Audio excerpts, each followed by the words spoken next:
검은색 모자를 눌러쓴 가수 제시가 서울 강남경찰서로 들어섭니다.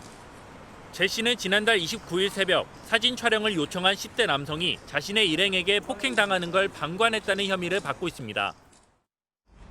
일단 때린 사람 빨리 찾았으면 좋겠고요. 벌 받았으면 좋겠고요. 제가 있는 대로 오늘 얘기 다 말씀하고 나오겠습니다. 제시는 논란 직후 올린 사과문에서 가해자를 처음 봤다고 해명했는데 이번에도 기존 입장을 고수했습니다. 당일 가해자를 처음 보신 게 받고 나서 저희가 다시 또 좀 설명을 드리던. 하지만 앞서 공개된 영상에서 가해자는 제시 일행과 가까이 서 있었고 폭행 이후에도 일행과 함께 자리를 뜬 것으로 확인됐습니다. 제시 소속사는 가해자가 중국인이라며 제시가 아닌 함께 있던 프로듀서 A씨의 지인이라고 해명했고 경찰은 지난 11일 A씨를 불러 조사했습니다. 한편 제시가 가해자를 숨겨주고 있다는 의혹도 불거진 가운데 한 누리꾼은 제시를 범인 은닉, 범인 도피 혐의로 고발했습니다. 경찰은 폭행 가해자를 추적하는 한편 제시와의 연관성 여부를 밝히는 데 주력할 방침입니다. 네, 늦은 시각 흰색 티셔츠에 청바지 차림을 하고 골목에 앉아있는 저 여성, 바로 제시입니다. 일행과 이야기를 나누고 있는 사이, 네. 자 잠시 후에 저 멀리서 흰 원 안에 있는 한 10대 남성이 다가오는데 네. 제시에게 다가가더니 팬입니다라고 얘기를 하면서 사진을 찍어달라고 요청합니다. 아하. 제시는 안 된다, 죄송하다, 지금 고개를 숙이면서 거절하는 모습이죠. 네네네. 이때까지 별 문제 없는데 지금 보신 어! 것처럼 저 팬도 알았다고 돌아서는데 저렇게 갑자기 주먹이 날아온 겁니다. 어머나? 제시의 일행 중 한 명이 팬이라는 사람을 폭행하기 시작한 건데 어머머머. 지금 제시 화면 밖으로 나가는 모습 보이시죠? 네네. 처음에는 당황하면서 일행을 말리는 듯한 모습을 보였지만 실랑이가 벌어지자 결국 휙 돌아서 현장을 이탈하는 모습이 포착된 겁니다. 어머나 지금 이게 진짜 말 그대로 눈 깜짝할 사이에 지금 뭔가 일이 벌어진 거예요. 근데 보세요. 사실 물론 장소가 무슨 공연을 하던 곳이나 팬미팅 하던 곳은 아니고 일반 거리이긴 합니다만 근데 김묘성 기자님 우연히 가다가 자기가 평소에 좋아하던 그런 이 연예인 또 가수 뭐 배우 이런 연예인을 보게 되면 너무 기쁜 마음에 사진 같이 찍어 또는 사인 좀 부탁드려요 할 수 있는 거잖아요. 근데 그렇다고 제시 씨의 일행이 폭행을 한다. 이거 무슨 상황이에요? 네, 그러니까요. 말씀하신 것처럼 언제든지 사진 요청을 할 수 있고 또 그 사진 요청을 거절할 수도 있습니다. 네. 때에 따라서 그 모든 요청을 다 응할 수는 없는 그렇죠, 거죠. 그렇죠. 모두가 다 이해할 수 있는 부분인데 말씀하신 것처럼 대뜸 폭행이 이루어졌단 말입니다. 어허. 그 짧은 순간에 참 여러 가지 일이 있었습니다.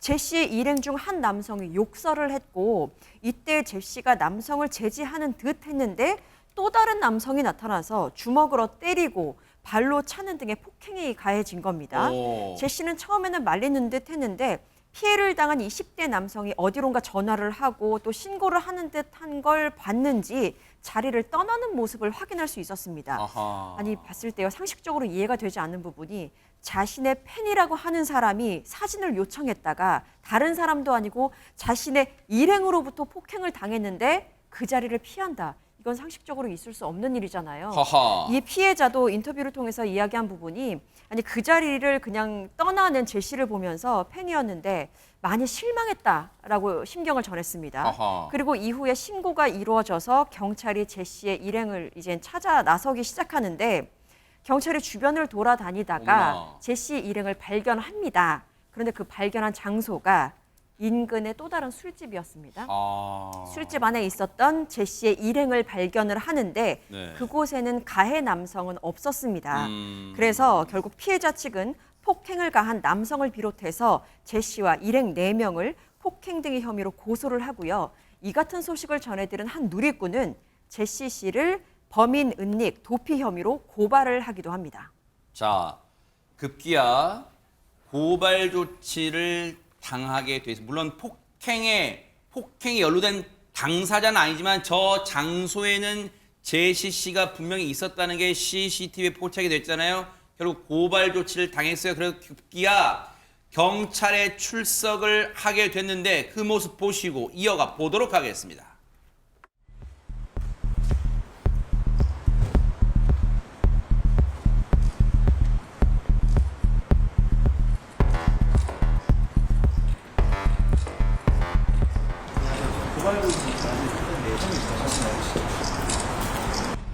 일단 때린 사람 빨리 찾았으면 좋겠고요. 벌 받았으면 좋겠고요.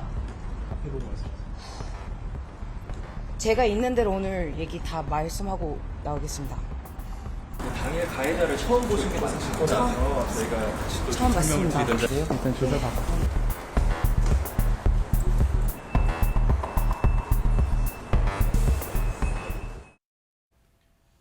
일단 뭐 제시 씨가 어둠이 이제 좀 깔린 그런 상황에서 그 시간에 강남 경찰서에 이제 나왔어요. 뭘 취재진이 저는 그렇게 봐요. 취재진이 없을 거라고 생각하지는 않았을 거예요. 어쨌든 취재진의 정보력도 대단하거든요. 뭐 제시 씨가 뭐 나올 거라는 건 그리고 앞서 말씀드렸지만 문다희 씨 같은 경우도 용산 경찰서에 계속 기자들이 뻗치게 하고 있어요. 그러니까 이제 일단 나올 수밖에 뭐 취재진을 볼 수밖에 없는데 근데 그 태도를 보니까 뭐 모자에 눌렀을 수 있다 치지만 한숨을 푹푹 쉬어야 어떤 의미일까요? 그 한숨의 의미는? 제가 볼 때는 기자들이 있는 게 상당히 불편한 거죠. 아하. 제가 생각할 때 아까 이제 그러고 나서 마지막 화면을 보셔야 돼요. 네.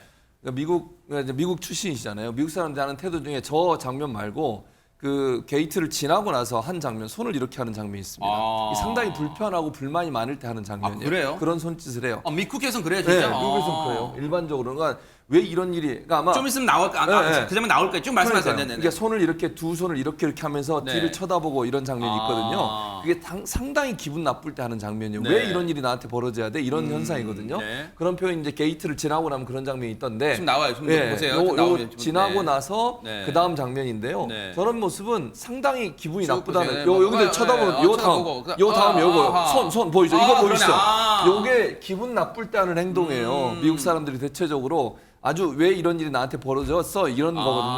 그러니까 이제 변호사가 설명을 했을 거예요. 저는 그렇게 개인적으로 생각을 하는데 네. 그럼에도 불구하고 저런 태도를 보였다는 상당히 기분이 불쾌하다 이런 뜻인 것 같은데 그런 표현은 그런 표정을 짓는 건 저는 맞지 않다고 생각해요.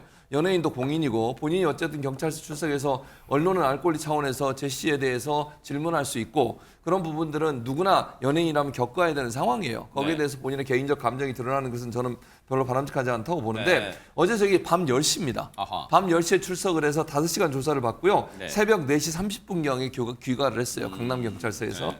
제시는 폭행 사건의 직접적인 가해자는 아닌 건 분명합니다. 네. 근데 아까 들으신 것처럼 본인은 이제 피고소인 또 고발인 신분으로 경찰에 출석을 한 피고발인, 거예요. 피고발인. 피고발인 네. 출신으로. 그러니까 그 상황이기 때문에 본인 입장에는 본인이 그렇게 저기에 출석하는 것 자체가 대단히 불쾌하게 느껴진 걸로 저는 보여집니다. 네. 그래서 5시간 조사받고 일단 아까 들으신 것처럼 처음 만난 사람이 때렸다고 진술하고 그리고 들어갔습니다. 근데 이 대목에서 시청자분들도 그러실 거예요. 호준 변호사님. 그러면 처음 본 사람이라는 거예요. 그 가해자가. 그리고 그 말이 너무 웃기잖아요. 때린 사람을 빨리 찾았으면 좋겠고 일반적으로 시청자분들은 아니 같이 있으면 일행일 텐데 그 일행 연락처를 몰라. 그 일행 연락처를 경찰에 넘겨주면 될 텐데 할 텐데 지금 처음 보는 사람이라는 거 이게 말이 돼요? 그러니까 제시 씨가 처음에 해명을 할 때 처음 본 사람이라는 얘기가 일면식도 없는 사람이라는 것이냐 아니면 그날 처음 소개받아서 같이 자리했던 사람일 것이냐 이 부분에서도 사실 논란이 있었거든요. 근데 지금 정리되는 모양을 보아하니 그날 처음 소개받아서 같이 자리를 할 때 일행은 맞다는 식으로 정리가 되고 있는 것 같습니다. 그런데 이거는 사실 제시 씨한테는 큰 변명이 되기는 좀 어려워 보이는 게 뭐냐면요.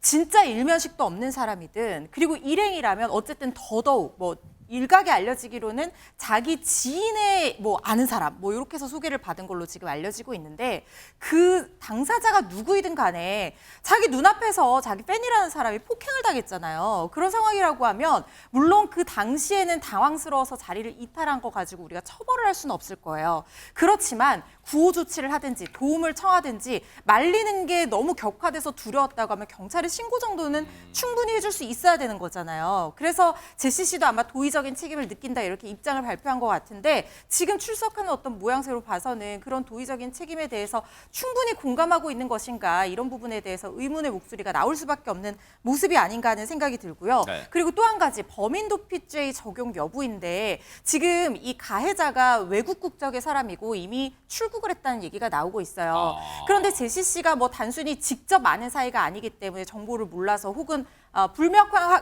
불명확한 정보를 알고 있어서 이 부분에 대해서 단순 묵비했다는 것까지만 가지고는 범인도피죄를 적용하기는 쉽지는 않을 것 같고 외국인이어서 도주할 거라는 걸 충분히 알고 있으면서 시간을 벌어줘서 이 수사 진행을 방해하는 결과를 초래했다거나 아니면 뭐 비행기표를 예매해줬다거나 뭔가 비용을 지원해줬다거나 막 이런 정황이 나온다고 하면 이 부분은 범인도피죄로 처벌될 가능성이 있다는 생각이 듭니다.